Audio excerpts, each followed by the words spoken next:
立法會主 The President.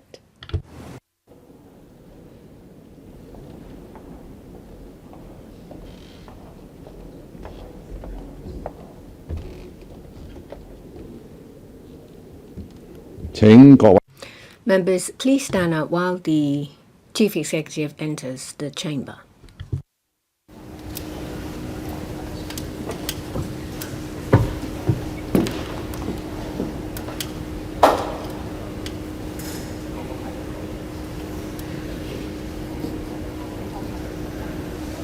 Thank you.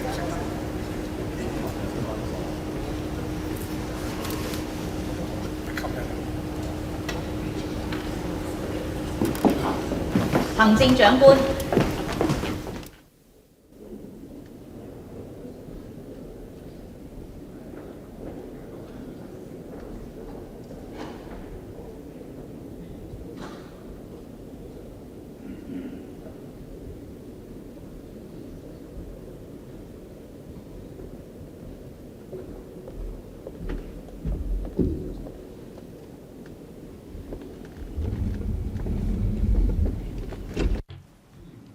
Chief Executive, welcome to the meeting. The Chief Executive will first address the Council.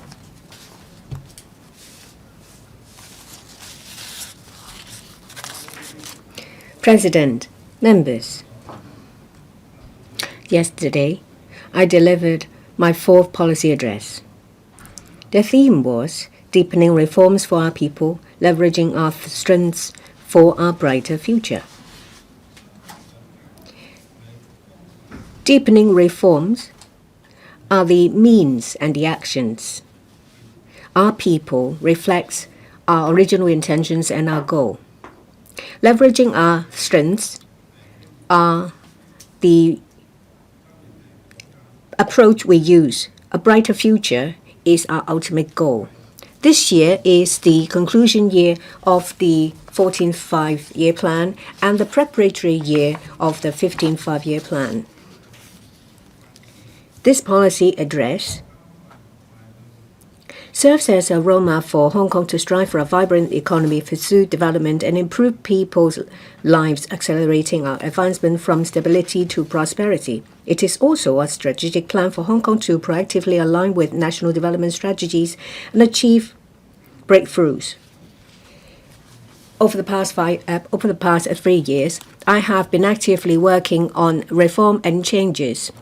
In order to build an able government, we pillar on economic development, aiming to improve people's lives. In different areas, we have seen results. That includes the implementation of one country, two systems, governance of the government, economic development, and livelihood issues. In the policy address last year, I have explained about the philosophy of reform and the goals. This year, in the policy address, I talk about deepening reforms. We want to further enhance governance. That's why I have put in place the Head of Department HOD accountability system. I have also strengthened the management system for civil servants.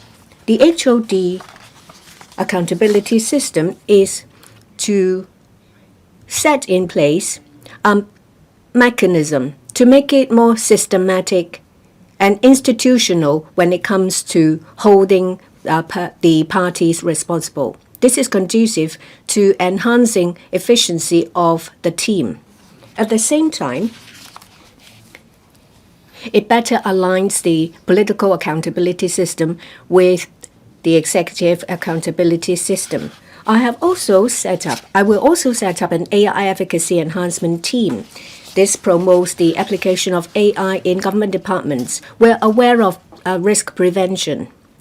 Government systems and information systems will be subject to repeated tests. We will continue to vet and monitor the systems to ensure that they are secured and safe. We want to, in the meantime, promote the use of AI and promote its development. We want to promote e-government service and the use of AI in different industries and sectors. There are two pillars in the policy address: economy and people's lives. In terms of economy, we have chapters of expediting the development of the Northern Metropolis as well as industries reform to explain our planning strategies as well as actions in these areas. The Northern Metropolis is a new engine of our development. It has huge potential. With the work we've put in the past 3 years, the basic planning of the Northern Metropolis has taken shape. This is the time for us to accelerate development. It is the best time for us to attract anchoring industries and dovetailing the development of the different industries. I propose to set up a committee on development of the Northern Metropolis. I'll chair this committee. We will remove barriers and streamline procedures. We will adopt a new mindset to put in place the different operating modes of the Northern Metropolis. That includes the building of the university town and formulation of dedicated legislation. We will also introduce and nurture industries. We will put in place preferential policy packages. We will be flexible in our discussion with industries. When it comes to settlement details, we want to have quality enterprises there, and we want to improve people's lives. Hong Kong enjoys advantages in different areas. We have played a very important role in attracting overseas enterprises and helping enterprises to go global. In the past, our emphasis was on the former, but now we will shift our focus to the latter. This is as a result of the reshaping of global trade landscape, and that mainland enterprises do not only focus on a handful of markets. I have explained in my policy address as to how we will better align with national development. That includes attracting businesses, helping enterprises go global, and developing cooperation platforms. We will continue to deepen cooperation with mainland cities as well as the development of GBA. We will strengthen our position as an international financial center, logistics center, trade center, international aviation hub, international education hub, as well as international dispute resolution center. We will leverage on our advantages on professional services, logistics, finance, supply chain management. We will further promote headquarter economy so that there will be more business opportunities. We will also consolidate the development of a talent economy and technology. We will build ourselves into a cluster. We'll also coordinate development of culture, sports, and tourism so that people in Hong Kong will live in a vibrant society. Another pillar of the policy is improving people's lives. That is my ultimate goal.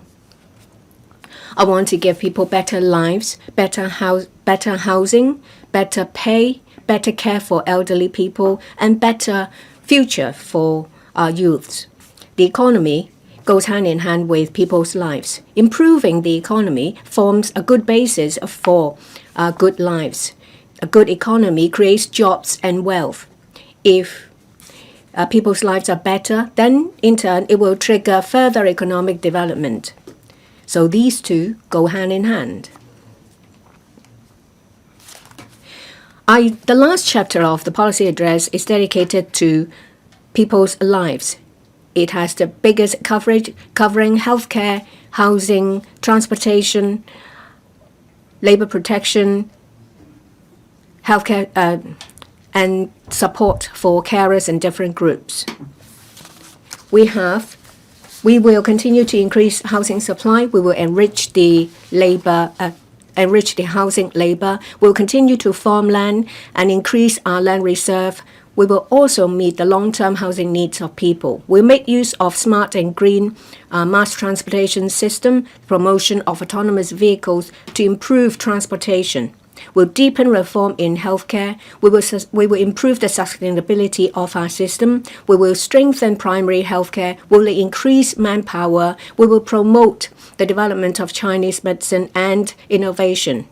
We have a combination of measures to support local economy that includes support to SMEs, support the development of a diversified economy, promote the development of agri and fish, promote a pet-friendly environment. We'll also launch support to protect labor. We will accord priority to local employees. We have a targeted approach to in poverty alleviation. We provide targeted assistance. In terms of elderly care, we will continue to advocate aging in place institutional care as support. We'll enhance residential care service. We will improve the arrangements of retirement in the GBA. In order to tackle the pressure from aging population, we will set up a working group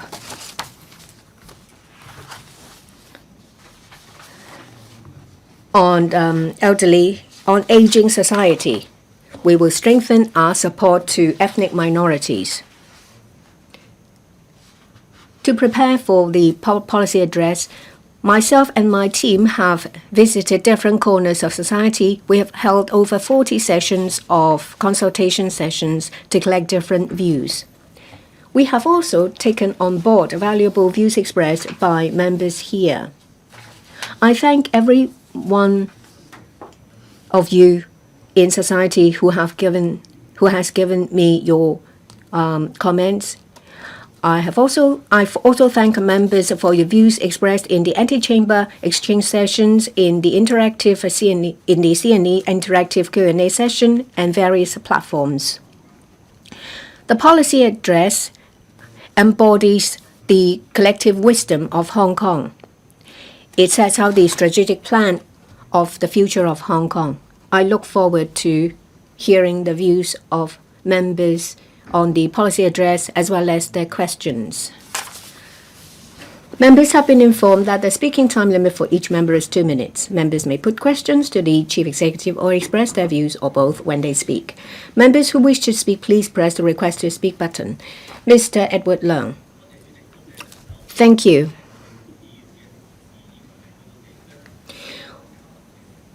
We have been talking to people of Hong Kong and fellow members. We all have the impression that the CE is very receptive to views, whether they are expressed in district consultations or in this council. Many of these views have been incorporated into the policy address. I thank him for that. The most mentioned view is from the construction sector and the F&B sector. They suffer from an unemployment rate of 7%. It's a result, well, compared to the financial tsunami or the epidemic, the unemployment rate was lower than 7%. So you see the plight we're in. Will the Chief Executive consider a trigger system that when there is a certain percentage of unemployment of a specific sector, then the import scheme of labor will be suspended? It's very difficult to actually implement priority on local employees. When I talk to local workers, they are very concerned that when there is importation of a supplementary labor, then it will drive up unemployment rate. It seems that is the case. Cleaner is one sector that is suffering quite badly as a result. Will you consider this a trigger mechanism? Chief Executive. I thank Mr. Leung as well as his fellow members for their views. I have taken on board most of them. Priority on local employees is something that we will stand by. Back in 2023, when we put in place policies on importation of labor, we have taken into account a drop in our labor force, and that issue is still with us. There are micro issues, but at the same time we have to tackle macro issues as well. I ask members to have a rational discussion as to why there was this scheme in the first place. There was a peak in 2018. the labor force stood at 3.67 million. By the time when we formulated the importation scheme in 2023, there was a drop of labor force by 190,000 to 3.4 million. In 2025, it stands at 3.44 million people, so still a shortfall of 200,000. In addition, there is an aging population of our workforce. In 2023, the number of people under the age of 60, compared to the peak 2018, there is a drop of 300,000. So an aging labor force affects the overall labor supply. That's why when we formulated the scheme in 2023, we adopted a targeted manner on specific sectors while according priority to local laborers. The mechanism works in this way. You have to make sure that you have to show that you can't employ local employees before you can import labor. We don't want their businesses to suffer, because if their businesses suffer, it will affect job opportunities of local people. So if there is a genuine need, we will allow them to import labor, but we strongly object to abuse. That's why this time I have started with two trades, two occupations, that is servers and junior cook. They account for about 50% of the amount of laborers. That's why we have chosen to handle these two jobs first. They have to show us that there is a genuine need. So we've extended the advertisement period from 4 weeks to 6 weeks, that is by 50%. And I also require local employment. We call the job seekers who have been rejected to check. We don't allow the ratio of 2 to 1 to be blended to other posts. Well, you can't just employ a local manager and then import as a server. We also combat against illegal workers because it is against the law. The Security Bureau will enhance their work. There is in place a report hotline. I agree with Mr. Leung. We should not be calcified, ignoring reality. That's why we have taken a dynamic approach, making changes as necessary.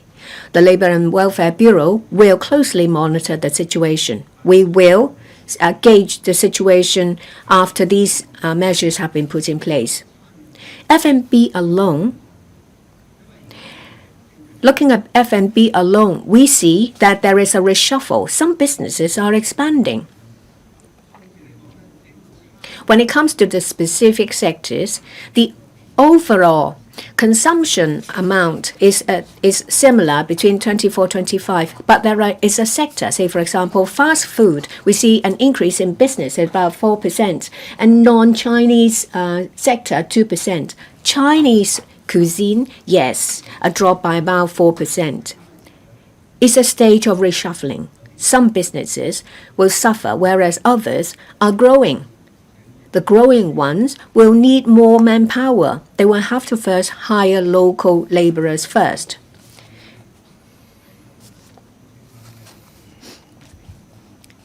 If a Chinese restaurant changes to a non-Chinese restaurant, there may be a change in venue, in operating location, and change in hiring of staff.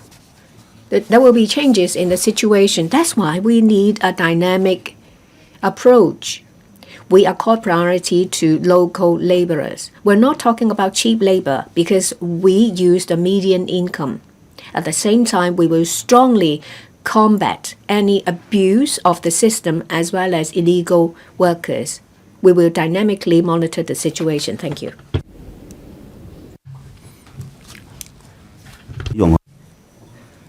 Please allow me to answer on the construction sector. We have earmarked $30 billion for the coming 2 to 3 years. We are aware that there is a drop in number of projects in the private sector. We want to do more, so we increase it from 90 billion to 120 billion. We have earmarked $30 billion on smaller projects, say, for example, drainage systems, streets, etc. Apologies. Mr. Chu Kwok-keung. Thank you, President. I'm the chairman of the Hong Kong Federation of Education Workers. The teacher registration mechanism will be enhanced. There will also be updated requirements in relation to practicing certificates. Quite a number of frontline teachers told me when it comes to continuing professional education and pre-service training, there are strict requirements in addition to requirements in relation to ethics. In some media outlet reports, it is said that the administration wants to eradicate the situation in which teachers no longer teach in school after obtaining teacher qualifications. Some teachers no longer teach in schools after they have obtained qualifications. Will they be disqualified? So if they do want to teach in schools again, how can they obtain the qualifications once again? Chief Executive, my apologies to Mr. Chu once again. Thank you, Mr. Chu, for his questions. We listen to different views. I attach a lot of importance to the teaching profession.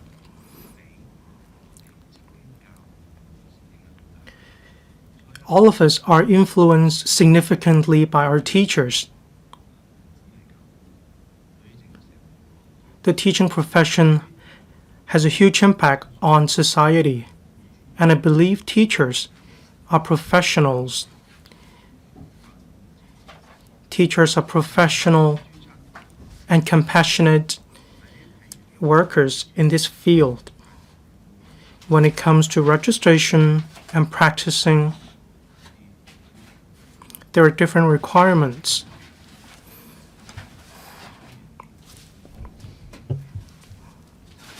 For instance, if you do not take up a frontline position, but you take up research and development and any back-end positions, then you're still taking part in this industry. We understand for teachers with teacher registration, not all of them take part in frontline teaching. I believe the Education Bureau will actively consider Mr. Chu's suggestions. There will be rational discussions to ensure the professional ethics of teachers are in line with public expectations. We are confident in this regard. We want the education profession to scale new heights. Thank you. Mr. Lam Chen Sing. Thank you, President. Thank you, Chief Executive. The jobless rate has gone up to 3.7%. In some sectors, the jobless rate even rose to 6 to 7%. In the past, we often heard that all of us could land a job very easily. But for someone in the middle age, it's not at all easy for one to land a job as a cook. That's why I need to recognize the measures in the policy address on safeguarding employment, combating illegal workers, and so on. There is a racial restriction when it comes to importing junior cooks and waiters and waitresses. For public works input, there is an increase of $30 billion as well. If the jobless rate further increases to 4%, in some sectors, probably even to 7% or 8%. What measures for safeguarding employment will the government put in place? Say for sectors with higher jobless rates, will there be a ceiling for imported workers? Will temporary positions be created? Will other retraining services be provided? Chief Executive. Thank you, President. Thank you, Mr. Lam. Labor issues are close to the heart of many people. These are covered in the policy address. In relation to the labor situation, as I said just now, I accord priority to local workers. We will also combat legal workers. We will actively and dynamically keep a close eye on the situation. The Labor and Welfare Bureau will monitor the situation, including different sectors. Any labor importation application will be rigorously approved.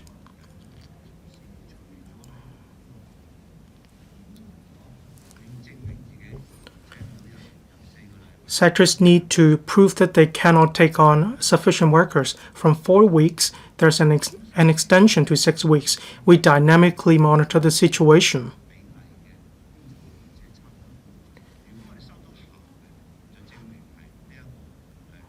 These make up half of all of the jobs in Hong Kong. We will gauge the effectiveness of these measures. If the situation still doesn't meet our expectations, we will put in place new measures. We'll dynamically monitor the situation. Thank you. Mr. Dennis Leung. Thank you. The FTU responds to the policy address. We thank the Chief Executive for accepting a lot of our proposals. They have been taken aboard by the Chief Executive. Improving people's life is the ultimate goal of the current term government. Better housing, better income for workers, better care for elderlies, and better development for youngsters. These are in line with the expectations of the FTU. We look forward to creating better income environments, better jobs, so that everyone in society has a job and priority is given to local workers. We also need to promote high-quality economic recovery. I'd like to ask the Chief Executive how you will help workers who want to work, who want to have a job, to secure a job so that we can make the most of the local labor force. Chief Executive. Thank you, Mr. Dennis Leung. Chapter 4 of the policy address is about industry development and reform. And we are talking about high-end industries and those with a competitive edge. These have a positive impact on creating jobs as well as higher income. In the course of economic transformation, different sectors are involved, some are direct, some indirect. Say for the financial industry, for the trade industry, we can indeed identify a difference. In the teaching profession, some teachers find it easier to look for jobs. However, the situation is different in some other sectors. When it comes to the industry structure, we didn't put in place any reforms.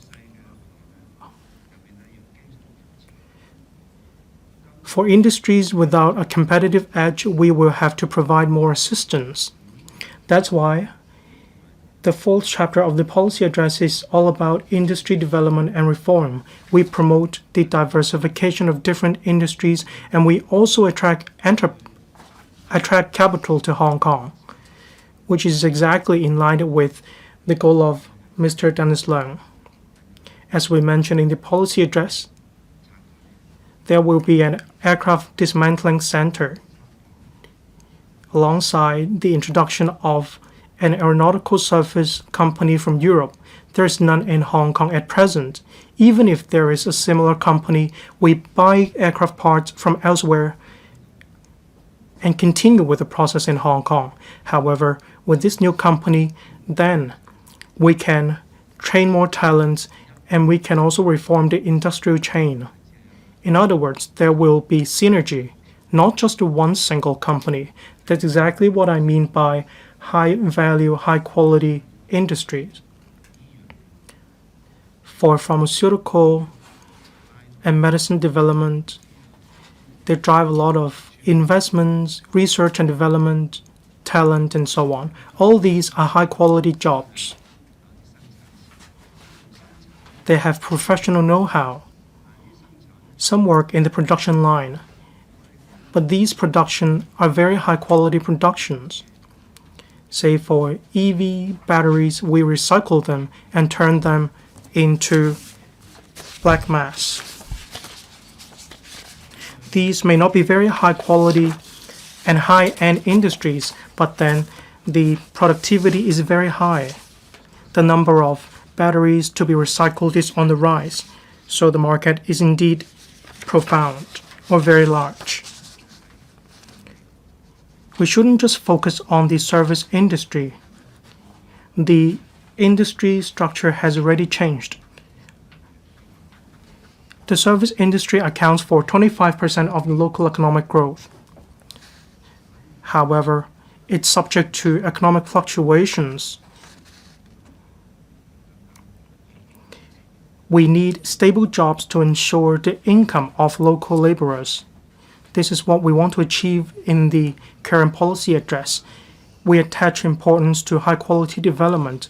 This is in line with our national strategy.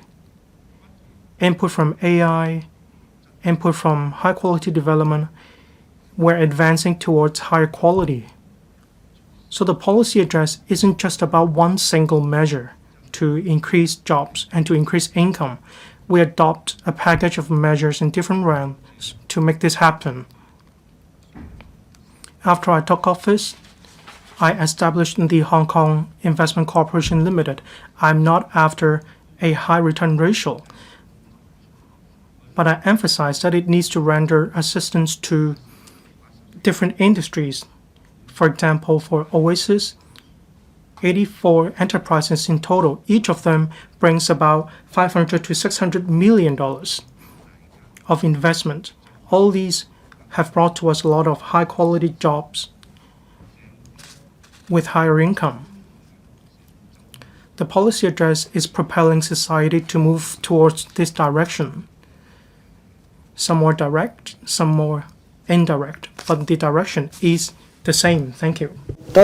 Dr. David Lam, Chief Executive, I thank you for the comprehensive policy address. You have emphasized on rehabilitative treatment. That is very important. We need the work of different sectors, say, for example, physiotherapy services from residential care homes. We also have a package of services covering these the need. But there is a very important sector, say, for example, stroke. Post discharge, there will be a need for treatments covering speech, swallowing, and mobility. So different professions are involved, say, for example, speech therapist, physiotherapist. Of course, the goal is for the patient to recover the ability to take care of oneself instead of relying on others. At the beginning, the treatment will take place in hospitals, and then later it will be in the community. But currently, there is a lack of coordination. Is there any development to strengthen rehabilitative service coordination so that patients will be able to stand on their own 2 feet again? Chief Executive, thank you. Current rehabilitative centers are coordinated by the Social Welfare Department, but service providers is a cross-discipline team. As Dr. Lam said, a lot of centers have occupational therapists, speech therapists, physiotherapists. I visited these centers and saw the team. The role played by the healthcare sector in terms of rehabilitative care is important. Whether the services are provided or coordinated by the Labor and Welfare Bureau or the Health Bureau, I think that within the system there is a centralized provision of service which is efficient. Can we devote more resources? Of course, we will continue to work on that.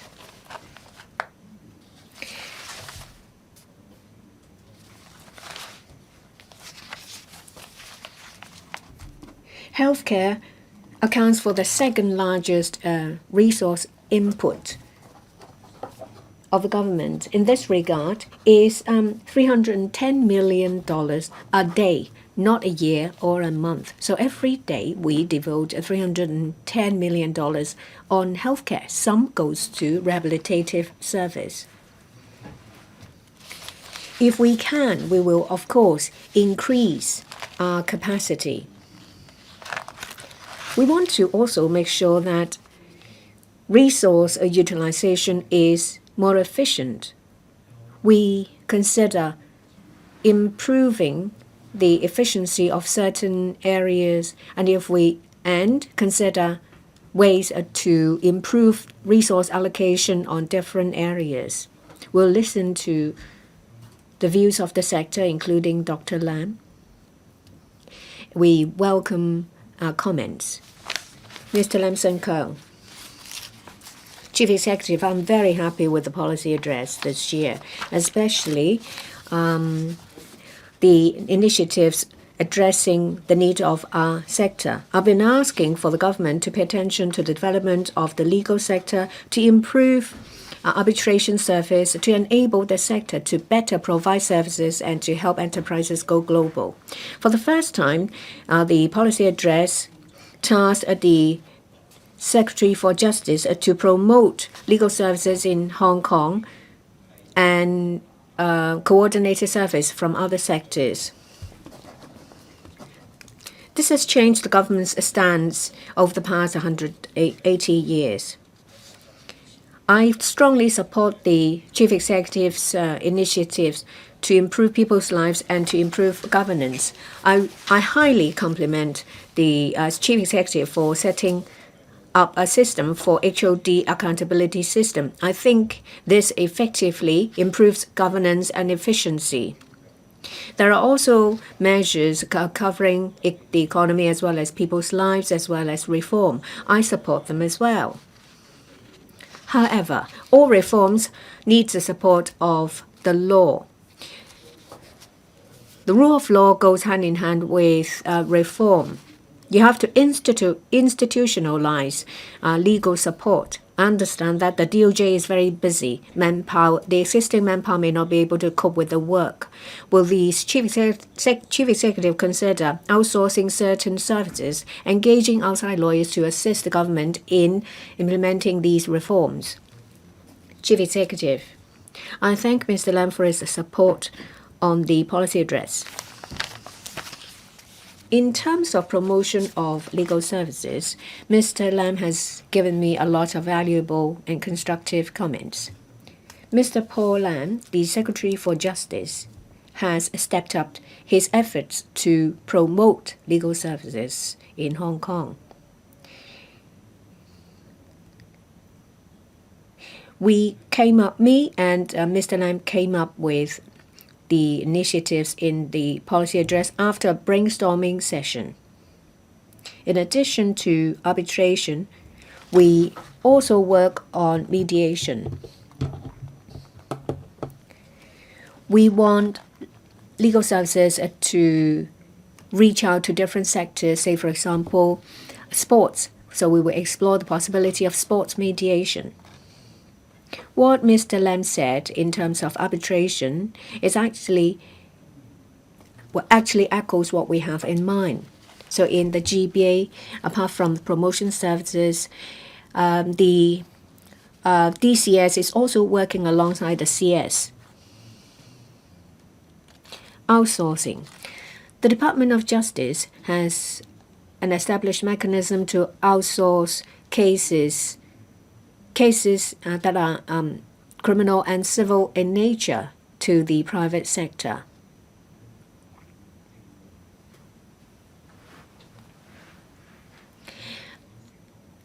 All the parties handle the matters in accordance with their expertise and their professionalism. There is already an established mechanism to engage practitioners in the private sector. As to whether we can establish a mechanism to use the private sector to help the Department of Justice, we will continue to explore the possibilities. We already have an established mechanism. I agree that the direction itself is very good. I thank Mr. Lam for his support for the HOD accountability system.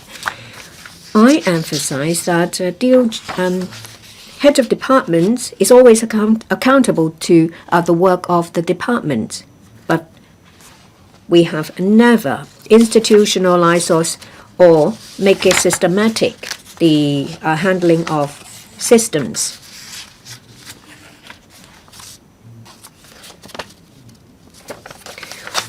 We have to vindicate civil servants. We can do this through a just and fair investigation. So we have to handle the matter in a fair and just way.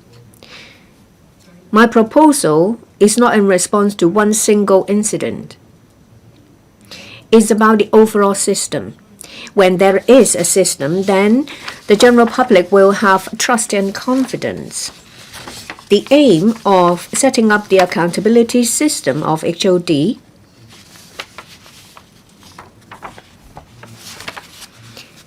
is to dovetail the political accountability system with the executive political accountability system, is to be clearly set out. In terms of the assessment or appraisal system, I have also elaborated on the relationship between secretaries of departments, heads of departments, and civil servants. I can say very objectively that our civil service is excellent. We rank second in the world. So it's silver in a race. But of course, there will be inadequacies. Even if you are a triathlon champion, you will fall ill from time to time. When that happens, we deal with it in order to instill confidence. What I want to do is to tell the public that when there are problems, we will identify inadequacies to find the party that is to be held accountable. That is fair. We may think that this person should be held accountable, but after an investigation, it turns out that is a different person. That's important. Another point that is often neglected is that we're talking about a positive system. We encourage HODs to improve the efficiency of the department in an ongoing manner, not just to do something when there are problems. If you've been exercising regularly, then you don't suffer from ailments. The accountability system strengthens the responsibility of HODs, although these responsibilities are always carried out by the HODs. The HODs, civil servants will have to support the HOD. The HODs can't just do everything themselves, so they rely on senior civil servants. In military lingo, is for the generals to manage the troops and for the team leaders to manage the individuals. We have over 70 departments. We want to make sure that all policies are fully implemented. In this way, we can improve the government's efficiency. The accountability system of the HOD will have to be supported by a fair system so that those who deserve punishment will be dished out sanctions and those who deserve praises will receive them. For civil servants who's been working diligently and excellently, if they receive the same treatment as someone who shirked their responsibility, that is not fair. We will have to make sure that the parties who perform differently will receive the treatment they deserve. Dr. Starry Lee, Chief Executive, thank you for adopting over 60 proposals of the DAB, including promoting industrial reform to promote local economy, 細路 autonomous economy, integrated Chinese and Western medicine development, new energy industry, and so on. I thank the Chief Executive for adopting our proposals. On patriotic education, expediting the development of the Northern Metropolis, especially the university town in the Annam. Thank you for adopting a lot of our proposals. This will help the local economy to upgrade and transform. This will also create a lot of jobs for the people of Hong Kong, leading to a better life. AI is one of the highlights of the policy address. I go along with you. Thank you, Chief Executive. You will also set up an AI efficacy enhancement team.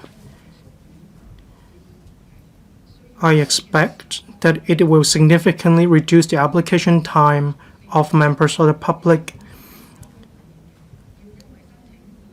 as some applicants mention it takes quite a long time for them to finish the applications, and they will have to go through different departments.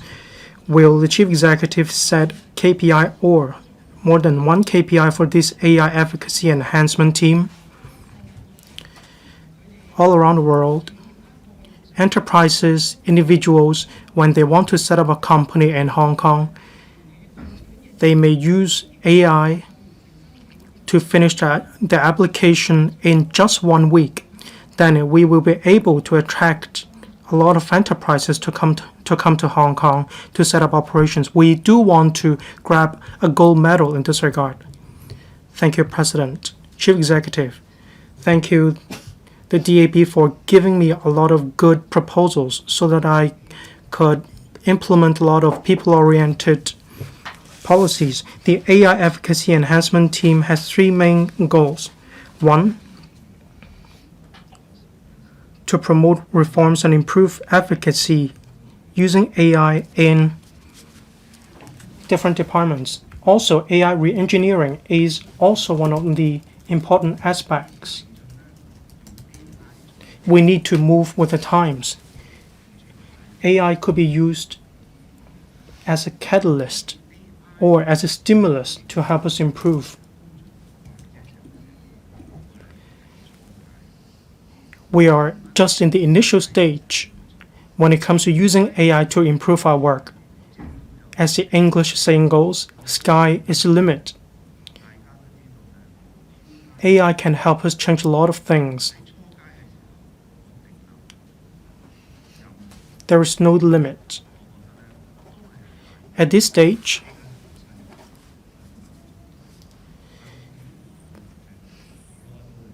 the development speed of AI matters.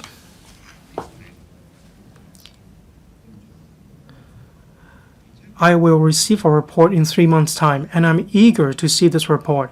I will also lay down rules first of all. I will accord priority to services that are close to the heart of members of the public. For departments don't have as much direct contact with the public may not feel the enhancements to the services directly. Just within the government, we know. Some members of the public told me that they could see improvements and enhancements in the services.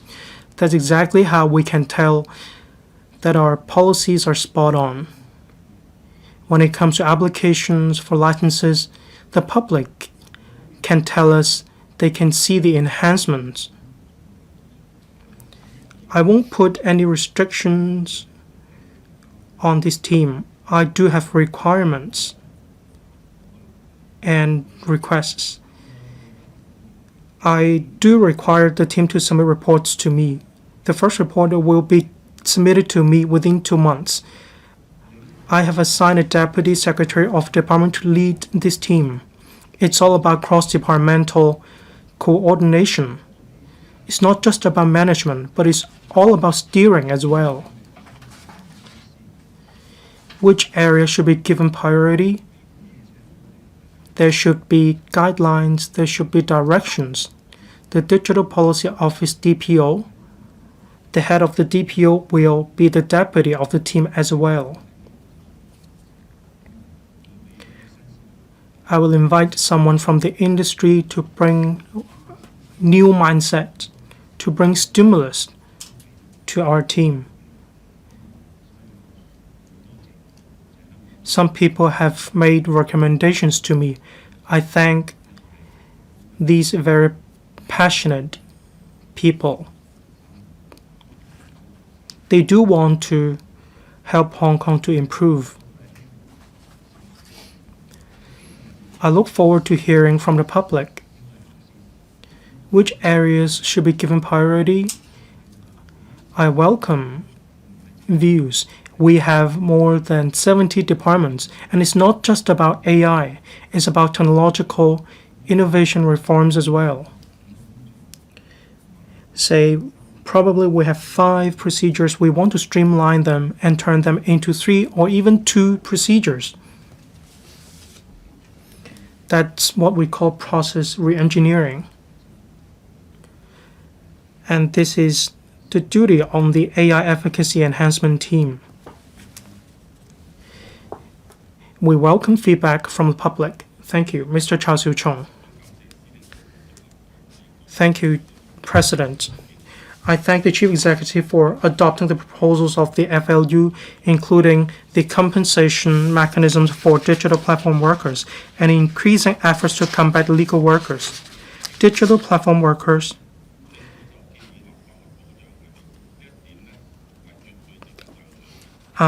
appeared in Hong Kong a few years ago. Now the policy address proposes measures to protect them. This is worth our commendation. Other measures in relation to enhanced supplementary labor importation scheme, this responds to the demand of the sector. Just waiters, waitresses, and junior cooks are covered under the scheme. There are thousands of senior cooks or cook assistants in Hong Kong. And for these positions, there is a possibility of abuse as well. I'd like to know the foundation of the assessments. Why only these 2 jobs have no restrictions? When will other positions be covered under the scheme as well? Chief Executive. Thank you, President. Thank you, Mr. Chao. Labor issues are close to the heart of the public. So for waiters or waitresses, junior cooks, I have covered them in the enhanced supplementary labor scheme. As I mentioned, they make up for about 50% of all the imported laborers. If this practice is effective, we will be able to tell that it is indeed effective just from figures, from the real situation. We will dynamically keep an eye on the situation. We will implement measures to combat abuse. We will also pay regard to the local conditions, local situations. This is my governance philosophy. The Labor and Welfare Bureau will keep an eye on the situation. When it comes to macro issues, that's about the manpower projections and the midterm review. The midterm review has actually already started. I have requested the Labor and Welfare Bureau to target job types with a higher jobless rate. Studies should be conducted. Reports should be compiled. That's how we dynamically monitor the situation. Of course, we will accord priority to local workers. We will also combat illegal workers. We will ramp up efforts to monitor the situation in a dynamic manner. Thank you, President. Mr. Stanley Lee. Thank you, President. Good morning, Chief Executive. Geopolitical tensions are affecting us. It's not easy to draw up a policy address. I thank you for adopting our views. While the Chief Executive was delivering the policy address, I can see that the Chief Executive wants to make significant changes with just small tweaks in the policies. According to statistics, there are about 300,000 to 400,000 of carers. I thank the Labor and Welfare Bureau for maintaining a close dialogue with the sector. $500 million will be set aside every year for implementing measures for supporting carers. I thank the Chief Executive for the greater support for carers. This shows the importance the Chief Executive attaches to carers. This is indeed good news to carers. I look forward to even more good news in this regard. How can we make sure the $500 million is used to good effect? I'd like to ask the Chief Executive whether you will determine the direction of the use of the resources after hearing from carers and the sector, say setting up carer support centers across all 18 districts in Hong Kong. Thank you, Chief Executive. Thank you, Mr. Stanley Lee, for giving us your opinions, which have enriched the contents of the policy address. Providing greater support for carers matters. We are facing an aging population in Hong Kong. We look forward to hearing views in relation to the use of resources.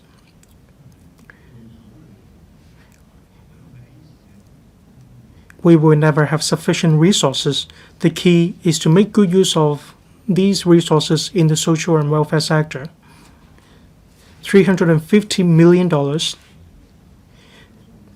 That is our input to the social welfare sector every day. This is significant. How can we make better resources when it comes to providing greater support to carers? I do welcome input from members. We do want to ensure the resources and the funding are used in a targeted manner. In the past, we didn't have the database for carers, but this database is very important. Elderly people, carers, we do need to provide support. When they are hospitalized, those they provide care for will become helpless. That's why this database matters. I thank 3 bureaus, namely the Health Bureau, the Labor and Welfare Bureau, and the Social and Welfare Department. I thank them for their efforts. I also thank members for giving us their views, but there is always room for improvement. How can we further enrich the database? We keep exploring ways to do so. If members have good views, good feedback, good tools, please provide them to me. Give us your views. We do want to improve the support for carers. I'm also grateful to care teams. They have played their part in providing greater care for the community. Care teams are volunteers. Some services will become even more expensive if they are provided by the government.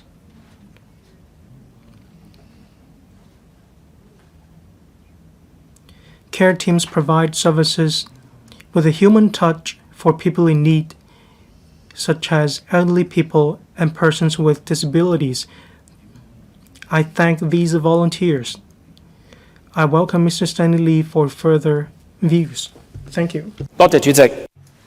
Mr. Lai Meng-kwong, thank you.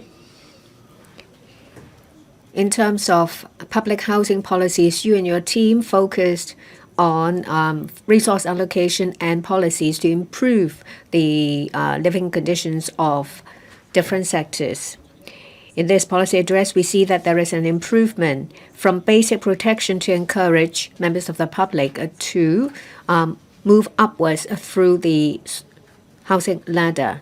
Currently, the approach is to repossess PRH units to improve circulation, but there is a need to encourage PRH tenants to vacate their units.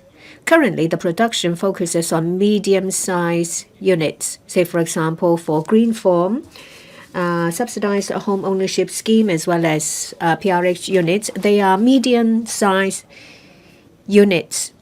There is not enough incentives in place to encourage them to buy in the private sector. I thank the Chief Executive for taking on board our views. You have improved on efficiency as well as quality. You have taken another step forward. You will increase the supply of large flats in subsidized sales flat. But how much do you think is enough? Using Changsha Wan is an example. Well, with the 3-bedroom unit is very popular. And now you allow further sale of units. There will be restrictions. Will you reduce the supply of small size flats? Will you improve the infrastructure of subsidized sales flats to improve the appeal? Thank you.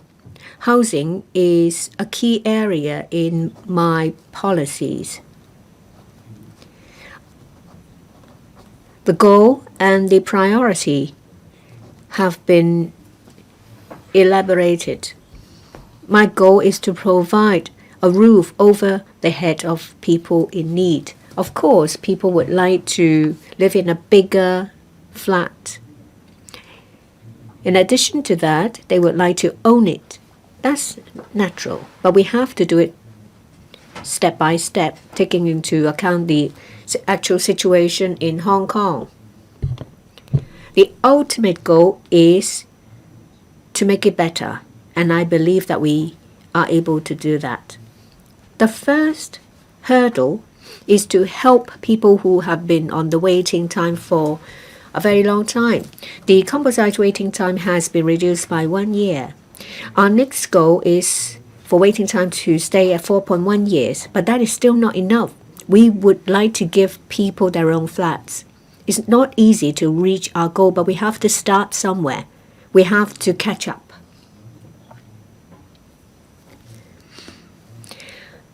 I thank my team for working hard. We've seen some results. There is an increase in public housing supply. In the coming 5 years, we produce 80% more PRH housing compared to the previous term of government. I thank previous governments for laying the foundation. Every term of government has been doing their best. We have put in place different measures to help those in dire straits. Everyone wants to do more. In the coming 5 years, we increase the supply of home ownership scheme units by 50%. So there is a higher chance for applicants to successfully buy a unit. I've also adjusted the ratio between white form and green form. If green form applicants successfully purchase a flat, then 2 parties will benefit. They have a home ownership scheme flat and they vacate the PRH housing. So it's killing 2 birds with 1 stone. That's why we strongly support this initiative. Bigger flats is popular, but different people have different needs. We have to cater to the needs of different people in different groups. I've already set out the direction. Our goal is that for those without a place to live, they will have a place to live. For those who already have one that are renting, they will own one. And for those living in smaller flats, they will live in bigger ones. We have to do it step by step. we have achieved progress, positive progress. We're talking about an increase of housing supply by 50%. We have shortened waiting time by 1 year. These are not easy tasks. We want to give people bigger flats. That's not easy, but we will work on it. We, of course, want everyone to live in a flat that they like. We will enrich the housing ladder step by step, but we have to be at the same time pragmatic. We have to send out a clear message to the public so they have a clear understanding of the situation. That's our job. Mr. Benson Look, thank you. I thank the Chief Executive for taking on board of BPA's suggestions. You have taken on board our proposal on promotion of yacht tourism in Tourism is Everywhere. You allow visiting yachts to cross the border with more freedom. I'm sure that will stimulate island hopping. You allow cross-boundary yacht traveling. You also allow mainland to train masters to obtain Hong Kong license. That will be good. We have bareboat charter that is very popular overseas. That is, they lease a yacht in Hong Kong. It's just like people who drive during their holidays. In August this year, the BPA, together with a number of yacht clubs and stakeholders, hosted a roundtable meeting. They all very welcome your proposals. They all agree that Hong Kong has the advantage to become an Asian yacht hub. The trade told me that they would be on the aggressive as well.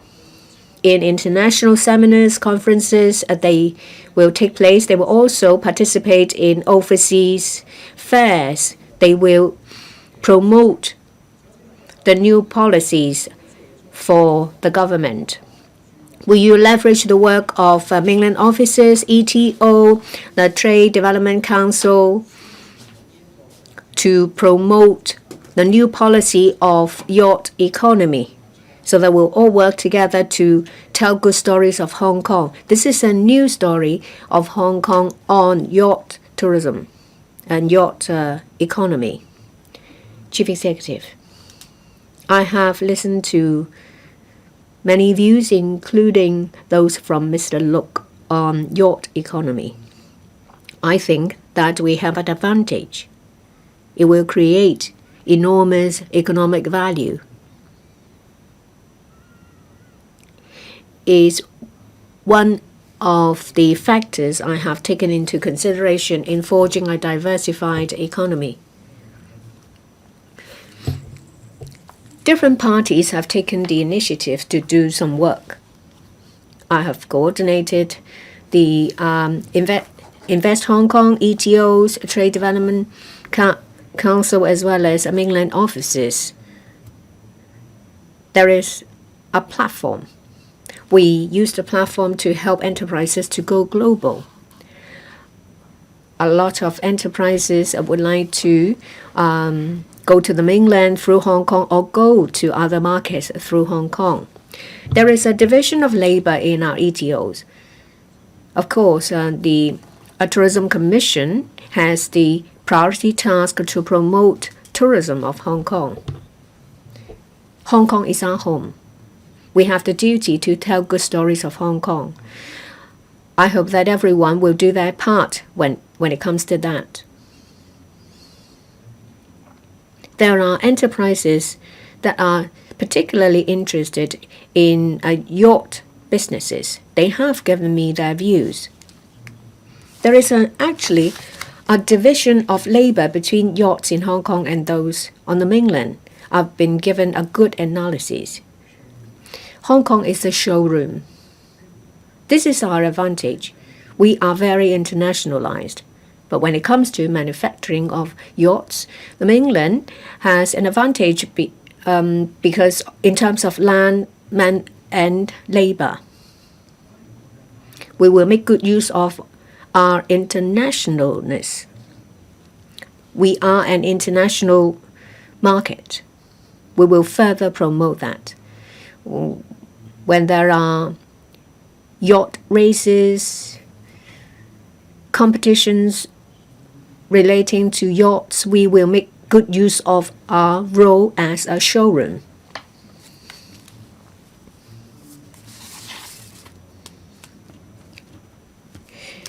The mainland is a huge market when it comes to yacht trade or related activities. So there is huge potential when it comes to yacht tourism. We have a complementary role with the mainland. We started this year when it comes to development of the yacht industry. We have to accelerate our pace, but there is a bottleneck. We need time to build more yacht berths. We have made a decision to build more, but we will not just sit there and wait. It's just like production of PRH units. We won't ask those who are in need to wait.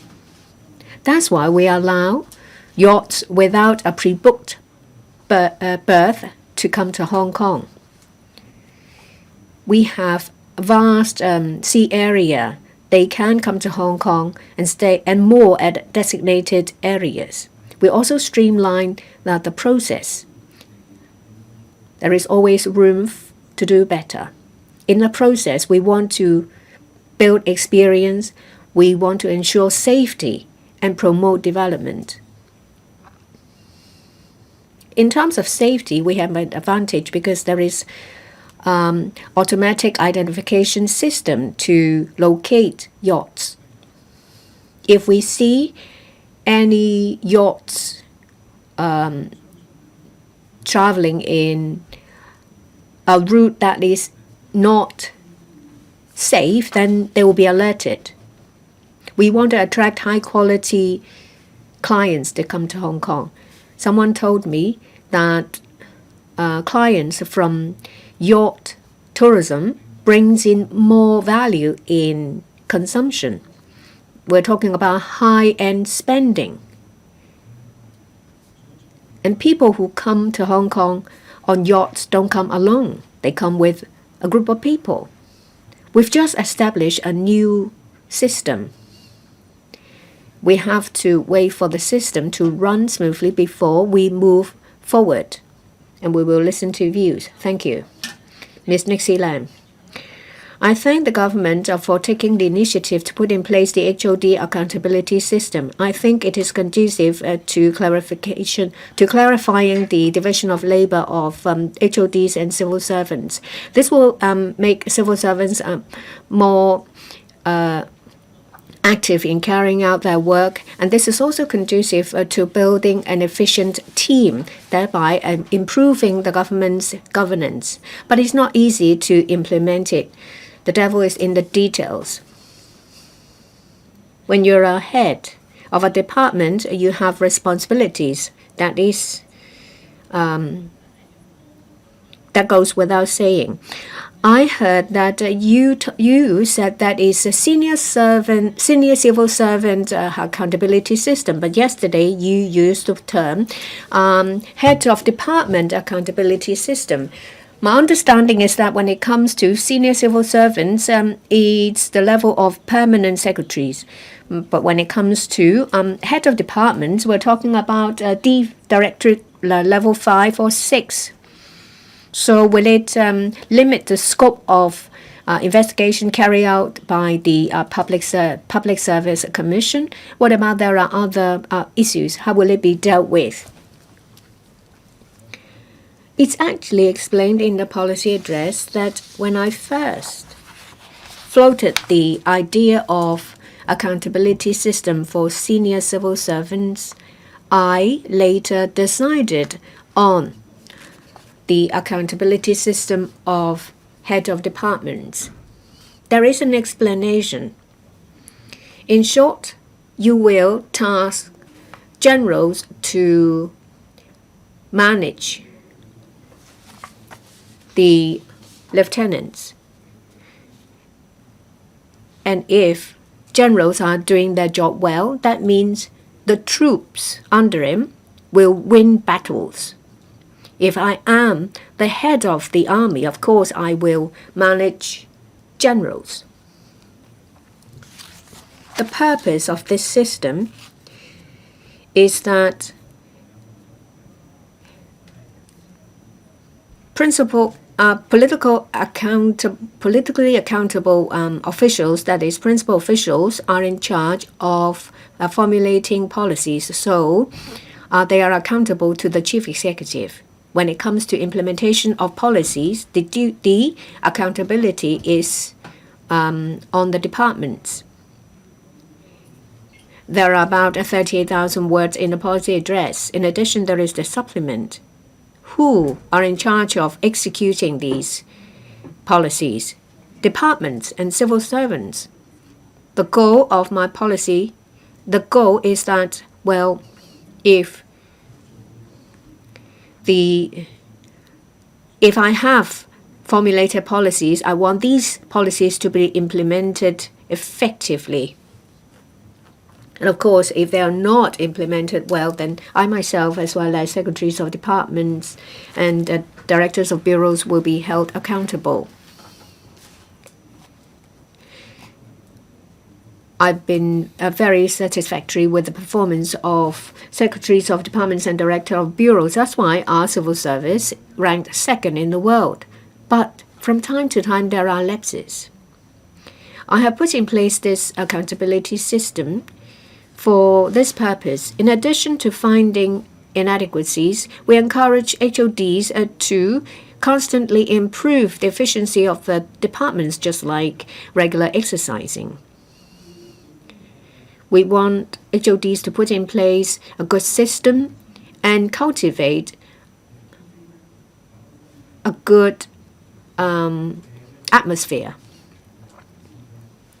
If you want to stay healthy, you exercise regularly. When you fall ill, you seek treatment. Well, if all 70 departments are fit, say fit for the Olympics, then people will be happy. Heads of departments have always been held accountable to their responsibilities. But we want to systematize and institutionalize their responsibilities. That's our goal. That's why I put in place an independent panel. We want to let the public know that this independent panel of investigation is always ready to carry investigations. They are impartial and fair. They will carry out investigations on most senior civil servants. They have the power to investigate into all civil servants. Accountability. The current system is that after identifying the inadequacies, we will identify the party that is to be held accountable. Then we decide on disciplinary actions. Under the new system and under the independent panel, the two systems will be combined together. That means inadequacies will be identified at the same time as a party at the same time when the accountable party is identified. That is the additional function of the PSC. However, we have to ensure impartiality and fairness. Sometimes not everyone has all the information. We want to ensure that the investigation is carried out in a fair and impartial way. There is also one key point under the accountability system of the HOD. Ms. Lam might have missed it amidst the 38,000 words. Well, the heads of departments will have to lead the team well. That means the general will have to lead the troops well. I am the chief executive. I ask my secretary of departments and director of bureaus to perform well in their respective portfolio. If you are in charge of playing the violin, then I expect you to excel. That is a goal that I want to achieve under the system. Mr. Kenneth Fok, thank you, President. I'm the only G19 member who can ask questions today in the interest of time. I thank the Chief Executive for adopting all of our proposals. Thank you, Chief Executive. On behalf of the sports sector, I have some questions for the Chief Executive. Athletes can take part in activities of international sports associations. These enhance our say in the arena. Thank you. I can see a lot of reforms and innovative mindset of the policy address. I'm particularly concerned about paragraph 184. That's about introducing commercial elements into the LCSD. That's about the dual-track approach when I discussed it with the Chief Executive. This will give better play to a capable government and an efficient market. I agree with this general direction. It is also mentioned that the positioning of the Hong Kong Stadium needs to be reviewed. I've been waiting for this for a long time.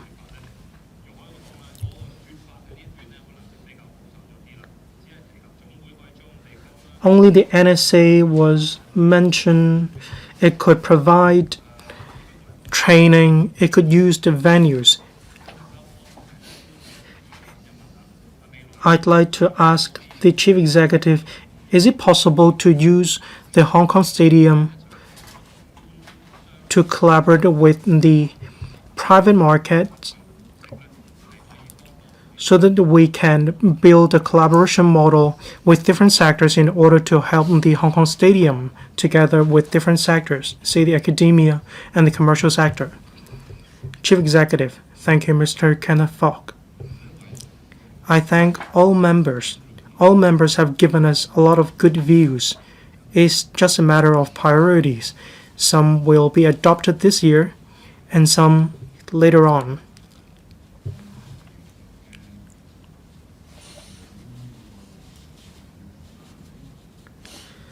The 2 points mentioned are interlinked regarding making better use of the positioning of the Hong Kong Stadium in order to unleash its potential. Wisdom is in the community. If there are any good views, I welcome you to provide these good views. The Secretary of the CSTB is very much concerned about this.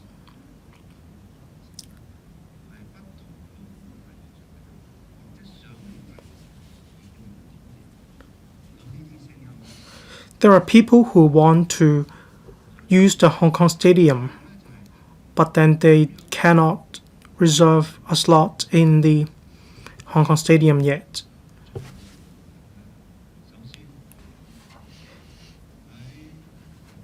It is an important issue. In 2022, in the inaugural ceremony, President Xi mentioned that we need to give better play to a capable government and an efficient market. This is a small step, but we do need to take it forward step by step. We want to have more experience as we proceed, and then we take a further step. Just now, Mr. Kenneth Fok talked about the use or the utilization of different venues, not just performing arts venues, sports venues. These have been the bottlenecks in Hong Kong. We have been facing these issues. The Hong Kong Kai Tak Sports Park has helped us with upgrading. This proves that we need to work hard in the hardware aspect.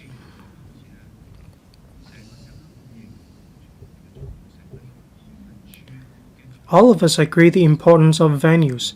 Can we release the venues of the LCSD for public use?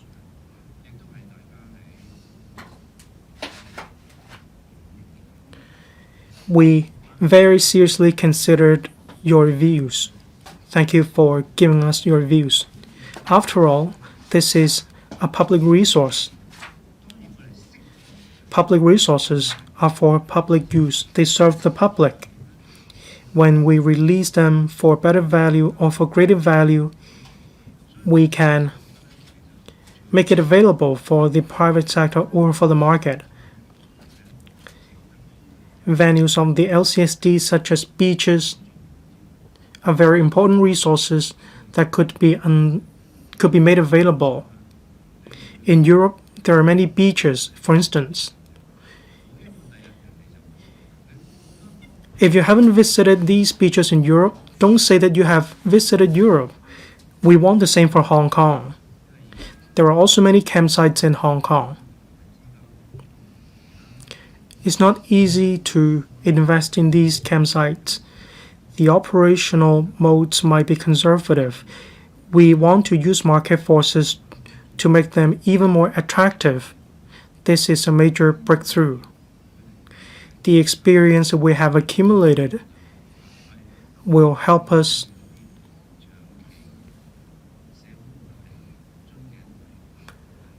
remove different bottlenecks in different areas.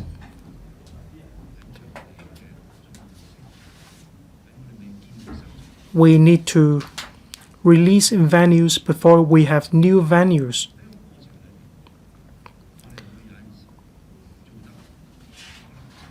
In the process, we may not be able to please all people, everyone, but we do need to embrace the spirit of reforms.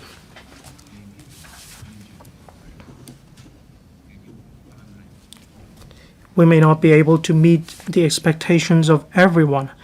However, if we don't implement reforms, we may end up losing more. We need to implement reforms and make adjustments in the process of the reforms. That's a correct attitude. That's why we welcome feedback, we welcome views.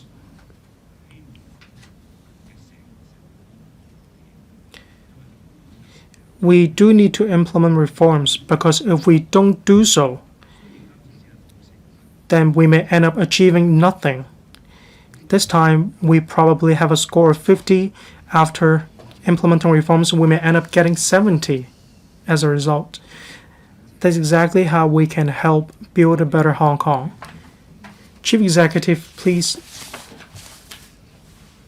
deliver a concluding speech.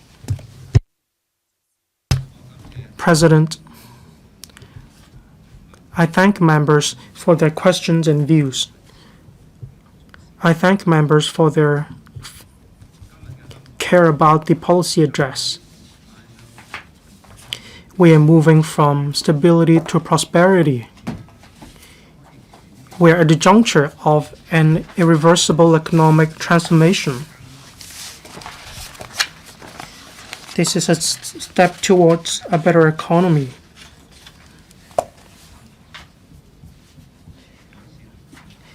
I want to improve livelihood. That is my ultimate goal of governance. People's lives and the economy go hand in hand. Economic growth is the foundation for improvement in livelihood. When we improve people's lives, we can add vitality to the market.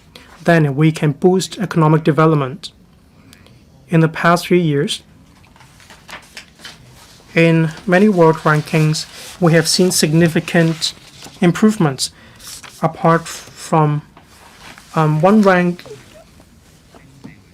up in the overall global financial center overall competitiveness, and we ranked 7th among the world's top 10 safest cities.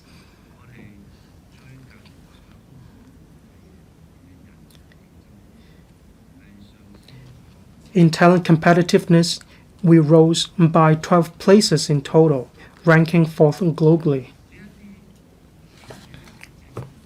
We have achieved significant results. All these reflect the effective policies of the government. These also show the concerted efforts of the community. It also shows the grit and the capabilities of the people of Hong Kong. They show the confidence of international investors in Hong Kong. They also show that the future of Hong Kong is promising. Dividends of people's livelihood and the economy are interlinked. Developing the local economy will bring more jobs. High-quality development will also bring more jobs in Hong Kong. This will lead to an increase in income. When the economy fares better in Hong Kong, this will lead to an increase in the fiscal reserve. Then we have the foundation and the conditions to provide more public services. Some sectors will benefit faster, say trade, finance industries, and so on. Some industries will, in the end, stand to benefit as well, though not as fast. But the entire society will also bear the fruits of this success. We can see this in the median household income. In 3 years' time, it has gone up by 11%. That's why I need to emphasize we need to take a result-oriented approach. It's very important. We implement policies to remove bottlenecks.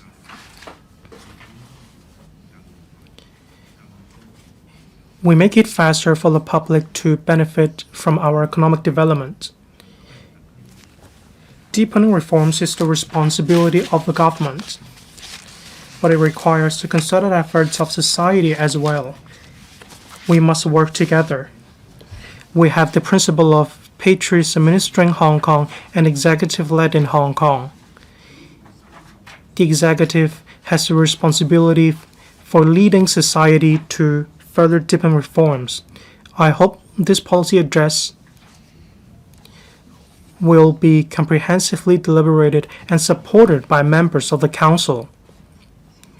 Then we can together realize the vision of the policy address that is deepening reforms for our people, leveraging our strengths for a brighter future. Thank you, President.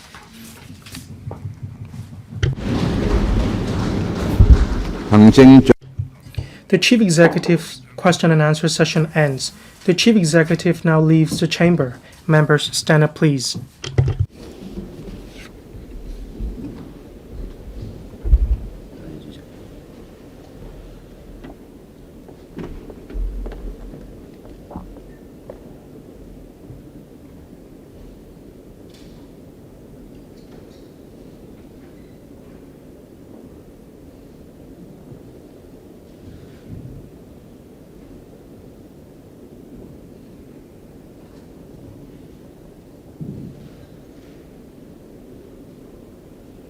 And now I adjourn the Council until 11 a.m. on Wednesday, 24th of September 2025.